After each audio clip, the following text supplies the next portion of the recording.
Today's episode is coming at you thanks to Bike Pittsburgh. If you want a unique, colorful, sporty way to explore our city, mark your calendar for Sunday, August 24th and pedal Pittsburgh. I have done support for this race over the years, but race isn't the right word. Bike Pittsburgh curates 4 different bike routes, so riders of all ages and all skill levels can casually cruise around or be a true endurance warrior and brave some of our longest, steepest hills. No matter which route you choose, you'll get to experience the rivers and bridges and gorgeous views that make biking in Pittsburgh so unique. And there are treats, rest stops with snacks and drinks, music, games, a whole festival at the finish line, and mechanic support so you can learn something along the way.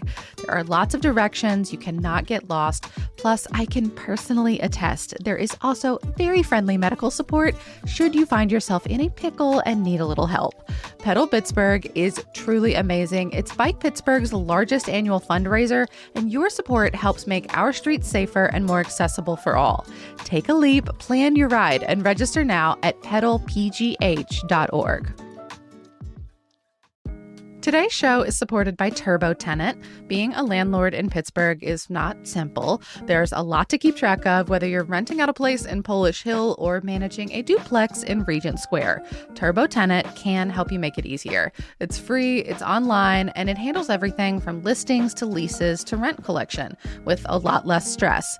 More than 800,000 landlords already use it, including a bunch of folks right here in Pittsburgh. So give it a try at turbotenant.com. It takes 2 minutes to set up your account, and again, free. That's turbotenant.com.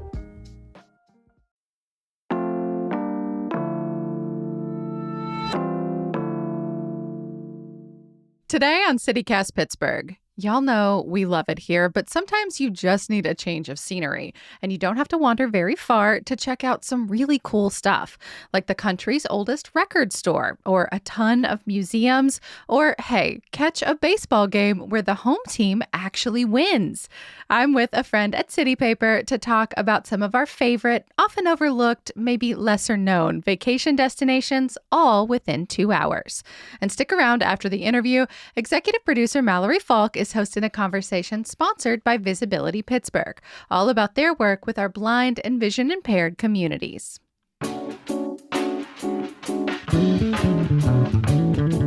It's Tuesday, July 22nd. I'm Megan Harris, and here's what Pittsburgh's talking about.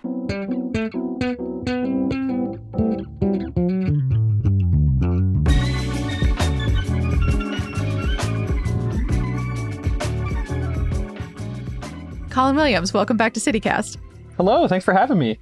Thank you for being here. I'm wondering what about this midsummer season. I know it's storming outside for both of us as we're recording this. What about that whole vibe says get out of town for you? Why is that important right now? So, it's a confluence of factors for me. I will say I am not the biggest fan of really hot weather, and this summer has been blazing hot. And so in some cases, it's just been maybe fantasizing about being somewhere where the humidity is sub 75%.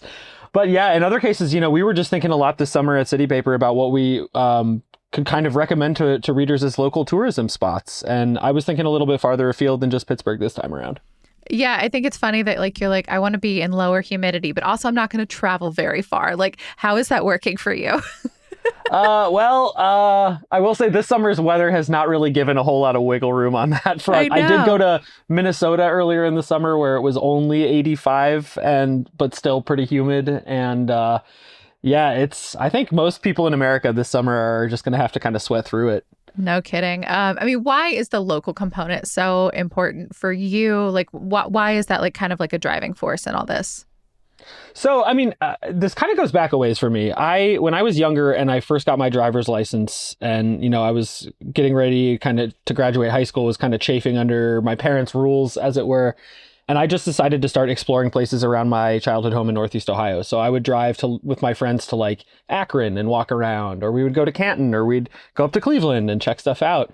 And, that habit kind of carried over when I moved up to Pittsburgh 10 years ago. I was just, I love Pittsburgh and I love seeing all the stuff around here, but I always want to explore where I'm at. And, after the pandemic and lockdown eased up, my partner and I started thinking about places where we wanted to go. And, we were looking around at places around Western PA and saw all these little cities kind of sprinkled throughout the area. So just sort of starts off as curiosity, and yeah, from there you just kind of see what's available and whether it's worth it to make the trip out. There's that home exploration piece, like, you know, living like a tourist where you are, but also like a lot of these places like need some tourism dollars right now. Like it's like any kind of luxury money is like hard to come by. Yeah, I mean, so Western PA, if you look at recent population data, Pittsburgh is gaining population, and there are a couple other areas like Cranberry that are gaining population, and then pretty much everywhere else has had population loss because of industry leaving. And so that's also part of it. I think like appreciating the economic history of this region really helps you understand sort of why our politics are the way they are. You know, maybe why towns are as grand looking as they are, even if their economies aren't what they were in the 1950s or the 1900s. Because you go to some of these little places, like you go to Butler, or you go to Greensburg, and there are these really nice pieces of architecture. There are these cultural institutions that have a long history, or at least like a nice facility that you can explore. And yeah, it's a cool way to kind of connect the dots on our region's history, because ultimately a lot of it does tie back to Pittsburgh. And I think the region also used to just be more interconnected than it is now. Yeah. And also just like some of the stuff is just cute. Like it's just cute. Like it feels good to walk down the main street, you know? Absolutely. Yeah, I love a good dome on a courthouse or those nice little 3-story row houses with like the kind of gingerbread Victorian stuff on them. Yeah. And there's plenty of that in this region. Totally. And of course, in your piece for City Paper, you spread out all kinds of ideas for places you can get to in 2 hours or less, sort of in all directions, just for organization's sake. We're going to go clockwise from Pittsburgh. So kick us off in Butler, Pennsylvania. That's like an hour north up Route 8. Yeah, so Butler, this was one of those just kind of random curiosity things where my partner and I were like, we got some hotel money from Christmas or something. Let's go to an overnight in Butler, PA. So typically when planning this stuff, I'll kind of base my travels around gastronomy and whether or not there's a museum. And so in Butler, we found out that there's this museum that has this big collection of East Asian art. And then, you know, we found a couple restaurants, and there's a brewery that's since closed that was, you know, right in the center of town that we were able to go to. But the museum in Butler was really the centerpiece of this. So there's the Mary Don Museum. It's named after Mary and Don Phillips, hence the name. I know, I love it. It's this interesting combination of these carved jades that were sort of made in many cases with tourists in mind or with the Western market in mind. But then also a lot of really interesting ancient artworks and artifacts. And then there's this whole room of just like really over the top Meissen porcelain. So it's a very unusual collection, but the building is beautiful. It's really thoughtfully curated. And yeah, it was a fun kind of anchor point to that day. So that was what initially kind of got us to Butler. And then since really just the bike trail between Freeport and Butler is one of the sort of most aesthetically pleasing in Western PA. So definitely worth that outdoor recreation component if you're heading up in that direction. Absolutely. And they have a half marathon actually that they do in the fall. It's like so cozy and cool. kitsch. I really, really love it.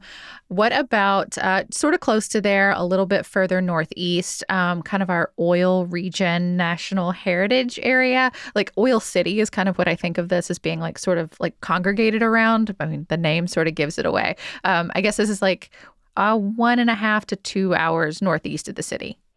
Yeah, it sort of depends on like how far in that direction you go. And that's right. It's like a cluster. Yeah, and it's headed towards some other really nice stuff too. So it's a region certainly that many people will probably have passed through on the way to Erie or like going up to the Allegheny National Forest. But the oil region itself is just, it's such a perfect kind of after photo for what Pennsylvania used to be and what it is now, where you see these.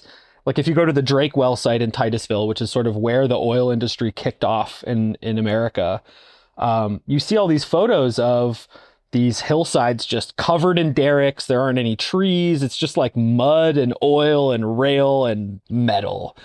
And now when you go to the oil region, it's this like hyper saturated green color everywhere. So we went up, I had some family up that way. So I visited when I was younger, but we went up most recently for a bike ride that centered on the old ironworks. And there was nothing like, you know, after riding a couple dozen miles in the green and in the rain to go back to this really cool ironworks where there's like fire pits outside and a couple different bars serving drinks and food, and really appreciate this like dichotomy of our history where you've got this industry, but you've also got this beautiful nature that is ready to kind of retake the spotlight when that industry shuts down.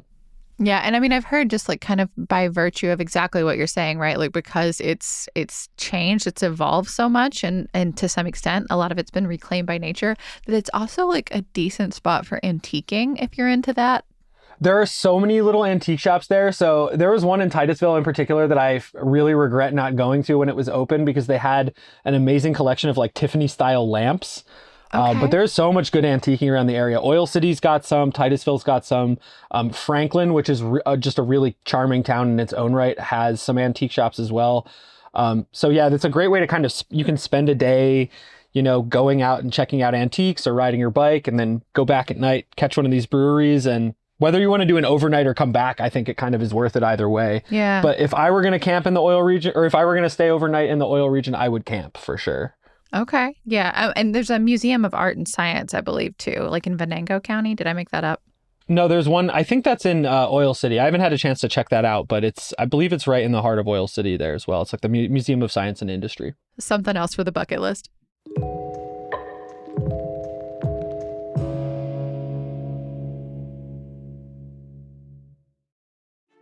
This show is supported by Quantum Theater. They're open in their 35th season with the world premiere of Seagull, the Anton Chekhov classic, so you know it's going to be messy in the best way, adapted and directed by Joni Schultz.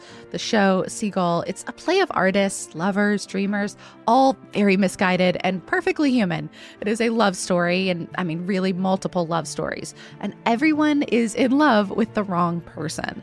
The characters are just so desperate, and Schultz's adaptation brings a contemporary spirit to all of these really fraught, timeless relationships. And a fun bonus, the show is staged outdoors at Chatham University over in Shadyside. A college campus is such a fun location to contemplate the dreams we chase and the way they reveal who we really are. You can catch the shows Tuesdays through Saturdays at 8 p.m. That's from July 25th through August 17th. Get your tickets today at quantumtheater.com/seagull. Today's show is brought to you by Overlook Maps. If you need an easier way to remember that amazing little cafe you found last summer or a perfect hiking spot that your friend told you about, I have good news for you. With Overlook Maps, special places never get lost again. You can create personal lists of places you've been or want to go. Build your must-visit list for your next vacation, your favorite restaurants for nights out, or your getaway ideas when you need to escape. I have personally been DIYing this exact thing since I was in college using Google Maps, and y'all, that is not what Google is best at. My lists are kind of a mess, completely dependent on the notes I did or did not remember to write down at the time, and until now, it was my only way to record all the cool things I had done or wanted to do. I am so excited because Overlook Maps has solved for something I have wanted in my life for years. It's a way to remember, to categorize, to find the best spots for me and my crew, because they have so many curated layers that you can check out, from Michelin guides to the New York Times and eater recommendations. You can even make your own private lists, keep your own secrets, or share with friends and collaborate about the places that you are most excited to check out as a group. You can even put in food preferences, and Overlook Maps will make the recommendations. And they have a routing feature that will tell you where you can eat in the direction that you are already headed. I have been begging the universe for this thing for so long, and Overlook Maps has delivered. Icing on the cake, there are no ads. No one's selling your data to advertisers, just amazing spaces and places organized exactly how you want them. Overlook Maps. Collect, organize, and share the places that matter to you. Download it for free at overlookmaps.com and check out overlookmaps.com/Pittsburgh to see some of our favorite spots on a map and in your pocket. Your places, your way. Well, let's keep it going. What about Greensburg? So I feel like most people are at least aware of Greensburg. It's like probably the largest major-ish city close to Pittsburgh. So that's like an hour east. I guess you'd start off on the Parkway, and there's different ways to get there. Yeah, Greensburg really for me is a must visit for anybody in this area, in large part because of the Westmoreland Museum of American Art. I just think this museum is like one of the best small museums that I've been to in the country, probably. Their permanent collection is really awesome. They're one of the few museums I've been to where there's a full room of salon style paintings all kind of hung jumbled up next to each other. A lot of these paintings are like blast furnaces and things from Pittsburgh steel history, but their contemporary wing that soars out over that plaza, they always have such great exhibitions in there. And I think they have really forward thinking education department and planning that does just a lot of cool interactivity with the artwork. So I've been out to Greensburg multiple times solely to go to the Westmoreland. And then, while you're out there, of course, you want to make the most of the visit. And their downtown is kind of booming right now. They've got a couple breweries down there. There's a distillery. There are some little art galleries, coffee shops, restaurants. So there's kind of a good little like cross section of cuisines in Greensburg, I think, as well. So you can really kind of have different visits depending on what art is on display and where you decide to go out afterward. Yeah, absolutely. I mean, I feel like we need to like keep in context like the history of Greensburg too, because like for a very long time there was like a lot of concentrated wealth in like estates out that way, which I mean, one of those like estates is part of why the Westmoreland is booming the way it is. Yeah, I think also too, if you look at it across some of the towns that I've recommended, the ones that seem to be maybe a little bit ahead of the curve on economic recovery are ones that have an educational institution too. So in Greensburg, you've got St. Vincent's right there. In some of these other places, you've got colleges kind of anchoring that, revival of the urban core. Yeah. Well, and I feel like, unfortunately, the one we're going to talk about next has a little bit less of that, but no less to see and do. Johnstown, so nearly 2 hours east of Pittsburgh, just a little bit past Greensburg. Most folks around here have probably at least heard of Johnstown just because of the flood, which is like well over 100 years old. But like it is a thing one does not forget. It is a thing, yeah, for good reason that one does not forget, because it says so much about our history.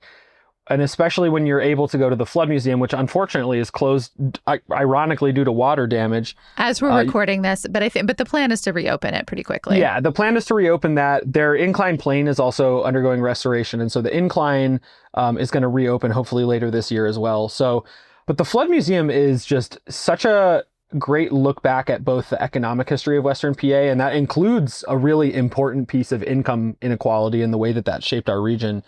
It also shows a lot about how immigration shaped PA. I was really surprised at how much that's on display in the museum is in the German language, because Johnstown was a major destination for immigrants when its industry was going full steam ahead.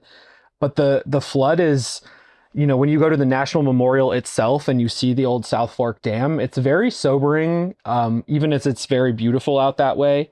And really speaks to the ways that labor struggle is so woven into so much of the history in this state. But Johnstown itself, I actually originally kind of got excited about going out there on a road trip, not just because of the flood, but because it's such a funny little mini Pittsburgh. It's got, two rivers come together at the point. Exactly. It's got that vibe, but you really tucked into a valley, but the landscape is like almost kind of overwhelming. Like it's really beautiful, but so striking, so different than most towns I've ever seen.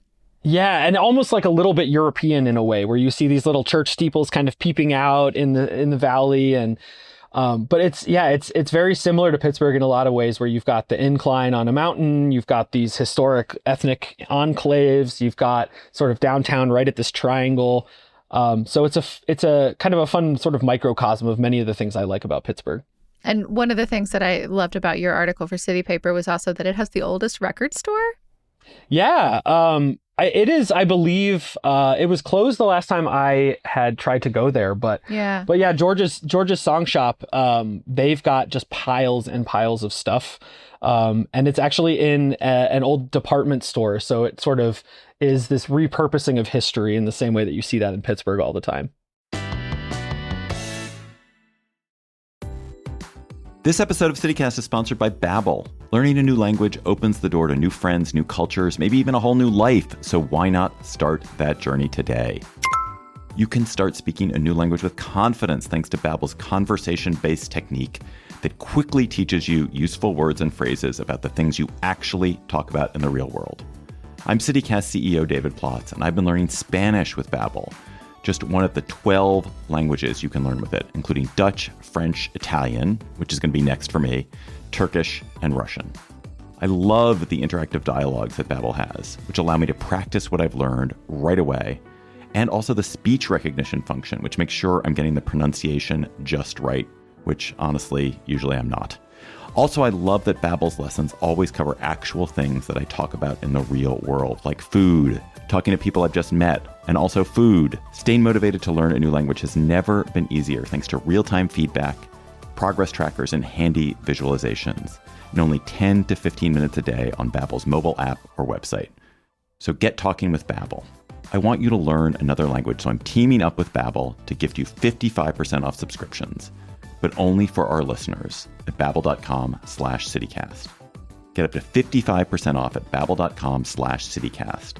Spelled BABBEL.com/citycast. Babbel.com/citycast. Rules and restrictions may apply. This episode is brought to you by Nespresso Virtual Coffee Machines. Ready to enjoy the bold flavors of barista-quality Nespresso iced coffee at home? Simply fill a glass with ice and press the brew button on your virtual pop machine to enjoy rich double espressos roasted to stand up even when chilled. Refreshingly bold iced coffee. Refreshingly easy to make at home. Visit Nespresso.com to shop now. We'll move south now around our clock here. Morgantown, West Virginia. So keeping it regional. That's like an hour and a half, like really due south of the city. Yeah, and with that, with 79, or the PA Turnpike spur that goes down there, it's a pretty quick drive. Morgantown it's probably the biggest city on this list, but it still is this kind of has this model train vibe, and that is in no small part because of its public transportation system, which I am just completely delighted and fascinated by, this weird little people mover that they have between the two portions of WVU's campus. But I think Morgantown is probably the best sports destination in the region outside of Pittsburgh, just in terms of how much college athletic stuff is going on. And since I know so many people in Pittsburgh are either Mountaineers or might go down there to kind of watch the rivalry between Pitt and WVU play out, this is a great place to catch a game and then just go out and enjoy the cityscape. There are a lot of restaurants clustered right down by the waterfront. There's a cute little central business district area that kind of abuts the WVU campus. And West Virginia, too, this is true for many towns on this list, but West Virginia is such an embarrassment of riches when it comes to getting outside, whether you're rock climbing, riding your bike. Yes. So Morgantown is like a good kind of anchor point if you're doing stuff like that, or worth passing through if you're in the area. Definitely. And then just a little bit like up and over from there, we've got Washington, PA. So coming back into the Commonwealth here, that's like a half hour southwest, depending on where you're going. Washington's kind of big. Yeah, it's pretty easy to get down there in any case, and I feel like this lends itself really well to an out and back for Pittsburghers because it's such a quick jaunt down the Parkway South, basically. But the Trolley Museum is so cool. It's been on my bucket list forever. I've still not been.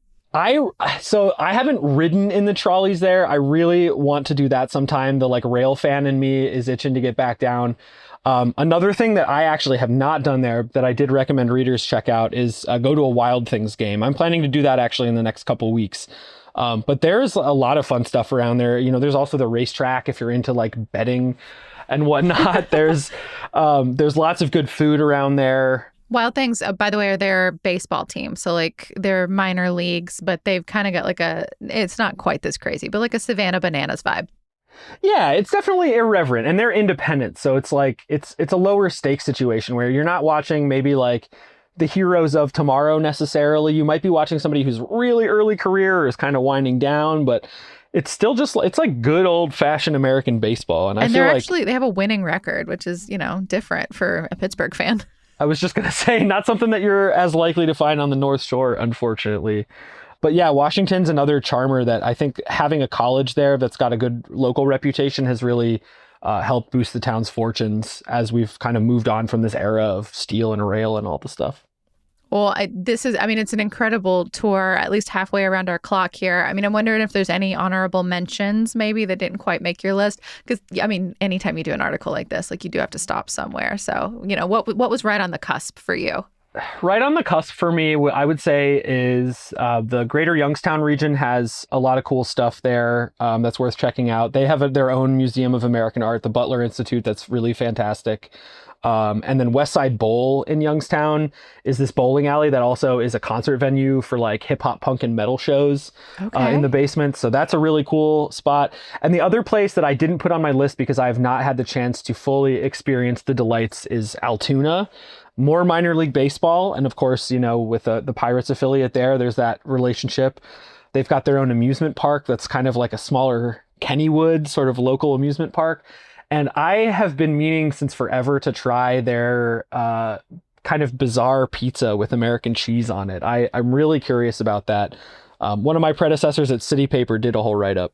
There's also, I know you love transit, there's also that Altoona Curve situation with the train that's like, you can see it from like a main road. It's super cool. Yeah, don't they have a parking lot for that thing? I think there's like somewhere where you can like pull up and like if you're there at the right time of day, you can catch the trains going around the curve. I'd love to see that too. It really like awakens the inner child, I gotta say. This ties back into my transit talk column in some ways. So many of these cities really make me wish for a day when it would have just been easy to like walk down to the train station and hop on a train to Washington or Butler or wherever and then come back at night. That must have been a really cool era. We can keep dreaming for the future, right? Colin, these are amazing. But I do think that there is one thing that it occurs to me as I'm listening to you that might be missing from this list. There is nothing in Ohio. You said Youngstown, but you also said you're from the Cleveland area and your parameters were 2 hours or less. I'm wondering why there's no more love here for like our Western neighbors. That's a good question, actually. And I think that's a fair one. I guess while I have this opportunity, I will definitely plug a visit to Akron, fantastic art museum, minor league ball club, good food, cool history. I guess I was thinking more a little bit about these towns that are a little bit smaller and maybe less on the radar. I think for better or worse, I think the secret is starting to get out that Cleveland is like maybe not as bad as some Pittsburgh people like to think. It's funny you say that, Colin. We're actually working on something about Cleveland, like just this idea that like maybe they're not that bad. Maybe we should be nicer to them. Maybe we should actually maybe be friends outside of football. I would love to know, like, what's your top tier recommendation for Cleveland? Like if someone's going to go give it a shot. Oh, man.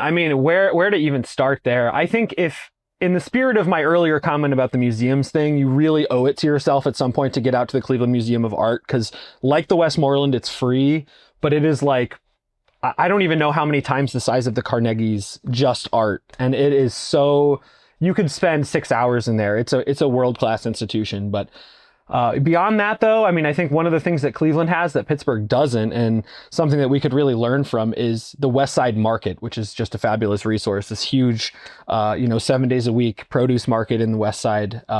Pittsburgh could never. I really wish we had a public market of that caliber. If you are listening to this and you have strong feelings like Colin does about Cleveland, like it could be the town, could be the people, could be recommendations for fun stuff to do, or ideas we should be stealing, CityCast would actually love to hear from you. So you can call our Cleveland hotline at 412-212-8893. We will not pick up, but we want to hear what you have to say. Colin, that goes for you too. Please keep the recommendations for our region coming. We love to see what you come up with. Oh man, feel free to have me back on for that Cleveland thing, and you might not be able to get me to stop talking. So I love it. You can find Colin's great work at pghcitypaper.com. Colin, thank you as always. Thank you. Have a good one, Megan. And don't go anywhere. In just a second, we have a segment sponsored by Visibility Pittsburgh, all about their work supporting our blind and vision impaired communities. Hey, executive producer Mallory Falk here with Erica Petak, president of Visibility Pittsburgh. Hey, Erica. Hello. Thanks for having me. Yeah, happy to have you. So you serve the blind and vision impaired communities here in Pittsburgh and provide, everything from vision screenings to employment services. Tell us about some of the programs you offer and the ones that you're most excited about right now. Sure. Well, the way that I like to describe what we do to the average person is that I like people to think about all the things they do on a daily basis that they use their eyes for, right? And so what we do is we help people that have either lost their vision or who didn't have vision initially, to just learn different ways to do those things. Right? So things like you wake up in the morning, how do you know your clothes match? How do you eat without making a mess all over yourself when you can't see the plate in front of you? How do you get to work? How do you use the computer? All those kinds of things. So, that's the way I describe it to kind of the average person that often doesn't understand what we do. We just help people learn just a little bit different ways to do things that they're used to using their eyes for. And I'd love to hear some, specific examples of the kind of impact your work has had. Can you share some stories about some of the people you've worked with? Yeah, well, I have a ton of them, but there's one specifically that stands out for me, and that's Chuck. So Chuck came to us through our low vision rehab doctor, and he had an appointment there, and she was telling him about our employment program that we have. So we hire people who are blind or visually impaired, and then we manufacture products for the state and federal government. And at that point, he wasn't really sure that he would be able to work just because of the limitations he had with his vision loss.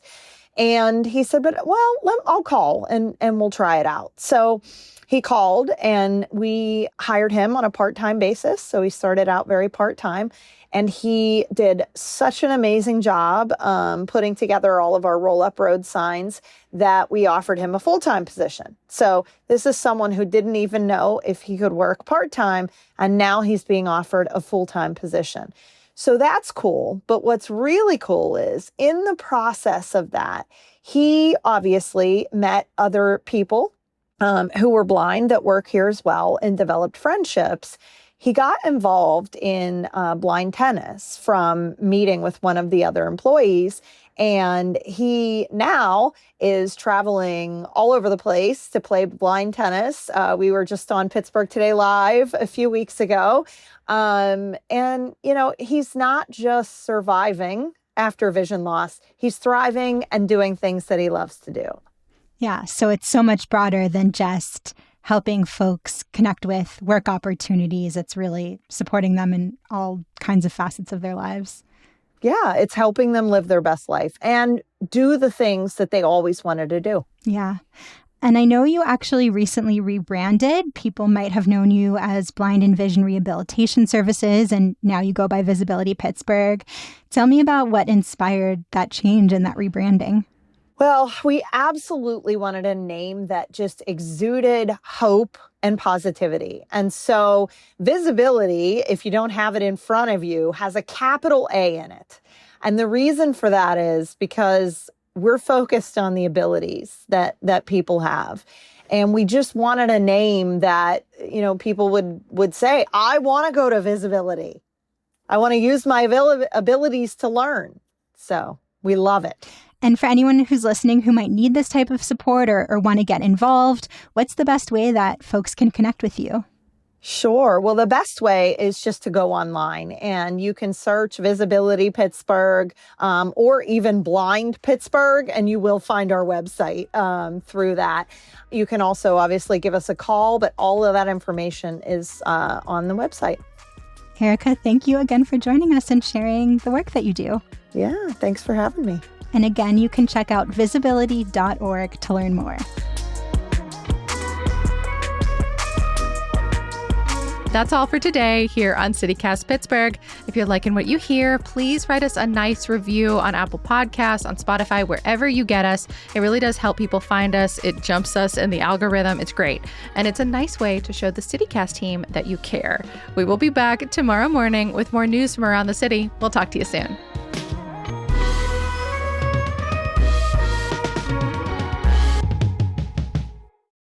And here's the thing, too. If you just proceed from the point that we both really hate the Ravens, I feel like we can easily work towards so many commonalities, right?